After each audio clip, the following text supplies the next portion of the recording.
அந்தர் பல்டி அடித்த வைத்திலிங்கம், கதறிய ஓபிஎஸ், இந்த மாதிரி தினம் தினம் வெளியாகக்கூடிய அதிமுக சம்பந்தமான அனைத்து விதமான அரசியல் தகவலையும் நீங்க உடனுக்குடனே தெரிஞ்சுக்கணும்னு நினைச்சீங்கன்னா நம்ம சேனலை சப்ஸ்கிரைப் பண்ணி ஃபாலோ பண்ணிக்கங்க. அப்படியே இந்த வீடியோ பிடிச்சிருந்துச்சு அப்படின்னா ஒரு லைக் பண்றதுக்கு மட்டும் மறந்துடாதீங்க.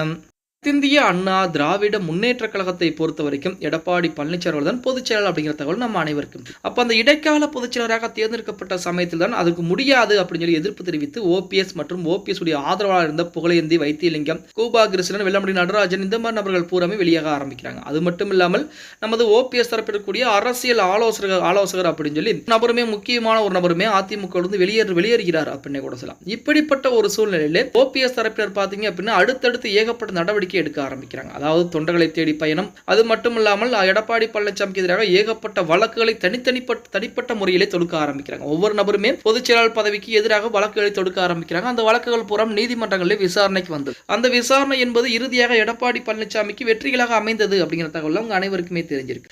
இப்ப கூட ரீசெண்டா பாத்தீங்க அப்படின்னா இந்த செயற்குழு கூட்டம் கூட்டியது எதுவுமே ஏற்கக்கூடாது அப்படின்னு சொல்லி நமது தேர்தல் ஆணையத்திடம் புகழீரர்கள் மனுக்களை கொடுத்திருக்கிறார். அந்த தேர்தல் ஆணையமே பாத்தீங்கன்னா கண்டிப்பாக எடப்பாடி பழனிசாமி அவர்களுக்கு தான் ஆதரவாக தீர்ப்புகளை கொடுக்க போறாங்க, நடவடிக்கை எடுக்க போறாங்க அப்படிங்கிற தகவல் நம்ம அனைவருக்கும். ஏன்னா தேர்தல் ஆணையம் இந்த நாடாளுமன்றத்திலே இரட்டை இலை சின்னம் எடப்பாடி பழனிசாமியின் கையில் தான் கொடுக்க வேண்டும், ஏன்னா அவர் தான் பொதுச் செயலாளர் அப்படின்னு சொல்லி உறுதிப்பட கொடுத்திருக்கிறாங்க. அப்படி இருக்கக்கூடிய சூழ்நிலையிலே புகழேந்தர்கள் நேற்று தினம் புதிதாக ஒரு மனுவையும் கொடுத்திருக்கிறார். அந்த செயற்குழு கூட்டத்தில் எடுக்கப்பட்ட தீர்மானங்களை தேர்தல் ஆணையம் ஏற்றுக்கொள்ளக் கூடாது, அதற்கு நிரந்தரமான ஒரு தடை விதிக்க வேண்டும் அப்படிங்கிற மாதிரிலாம் ஒரு மனுவை கொடுத்திருக்கிறார். அந்த மனு தற்போது பரிசீலனையில் இருப்பதாகவும் அது பாத்தீங்க அப்படின்னா இறுதியாக வெற்றி என்பது எடப்பாடிக்கு தான் கிடைக்கப் போகிறது அப்படின்னு கூட சொல்லலாம். இப்படிப்பட்ட சூழலில் நமது ஓபிஎஸ் தரப்புக்கு மிகப்பெரிய ஒரு பக்கபலமாக ஆதரவாக இருந்த நபர் யாருன்னா வைத்திலிங்கம்.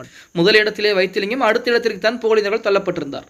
அப்படிப்பட்ட வைத்திலிங்கமும் தற்போது ஓபிஎஸ் தரப்பிலிருந்து விலகி கொண்டார் அப்படிங்கிற தகவல் சமீபத்திலே வெளியாகி இருந்தது. என்ன காரணம் அப்படின்னா அவர்கள் அனைவருமே புதிதாக ஒரு அணியை உருவாக்கிட்டாங்க. ஓபிஎஸ் வேறொரு பாதையிலே பயணிக்க ஆரம்பித்து விட்டார் அப்படின்னு சொல்லித்தான் புதிதாக ஒரு அணியை உருவாக்கி இருக்கிறாங்க அப்படிங்கிற மாதிரி தகவல் வெளியாகி கொண்டது. இப்படிப்பட்ட ஒரு சூழ்நிலையில் நேற்று தினம் ஓபிஎஸ் மற்றும் வைத்திலிங்கம் சந்திப்பானது நடத்தப்பட்டிருக்கிறது. அந்த சந்திப்பின் போது இனிமேல் நாங்கள் எங்களால் உங்களுடன் இணைந்து பயணிக்க முடியாது, நீங்கள் வேறொரு பாதையிலே பயணித்துக் கொண்டிருக்கிறீர்கள், உங்களுக்கு தேவை பாஜக, உங்களுக்கு குடும்பம், நாங்கள் அப்படி கிடையாது, நாங்கள் அதிமுகவை ஒன்றிணைக்க வேண்டும் அப்படின்னு சொல்லி மறுபடியும் முதல் போராட ஆரம்பித்திருக்கிறோம், இதனால் உங்களால் எங்களுடன் இணைந்து பணியாற்ற முடியாது அப்படின்னு சொல்லி வைத்திலிங்கம் சொல்லிவிட்டு ஓபிஎஸ்ஐ பின்தள்ளிவிட்டு அதாவது அந்தர் பல்டி அடித்து விட்டு வைத்திலிங்கம் வெளிவந்து விட்டதாக தகவல் சொல்லிட்டு இருக்கு.